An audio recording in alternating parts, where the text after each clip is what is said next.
The GOP used its weekly address to talk about the upcoming school year, and Tennessee Senator Lamar Alexander was the one to give the message. If fixing No Child Left Behind were a standardized test, Congress would have earned a failing grade for each of the last 7 years that it couldn't agree on how to fix it. This bill would improve our schools and strengthen the traditional roles played by our local communities, our educators, and our states. And that's why I believe education decisions are best made at the state and especially at the local level. In support of legislation that helps strengthen the capability of our nation's teachers and school administrators.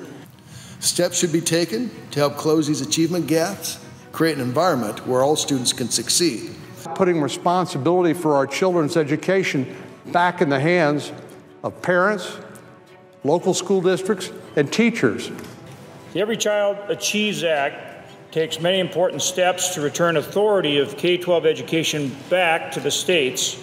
You know what I know, that we brought about compromise and common sense and created a bill that's good for children, good for educators, and good for America. Well, any deal the negotiators strike must go before Congress, which now has 60 days to review it. So what are its prospects on Capitol Hill?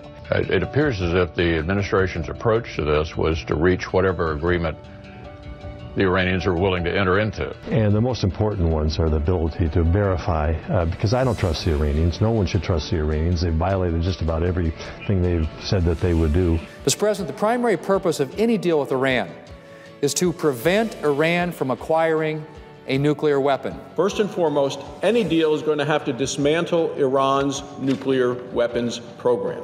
A good agreement would dismantle Iran's program. A good agreement would deal with the terrorism that they support in the region. A good agreement would allow inspections anytime, anywhere, including their military facilities. 6 months ago, Shelley Moore Capito became the first woman to serve in the U.S. Senate from West Virginia. Today, she listed what she believes has been accomplished during that time. Medicare reimbursement issue, S-chip issue that we pulled together bipartisan. We're going to be working on a bipartisan highway bill and education bill this month. And we've actually had 40 bills come to the floor, and 19 of them have been signed into law already. We passed the first balanced 10-year budget since 2001. In fact, it was the first budget in the last 5 years. What you've seen is an unprecedented amount of legislation be passed.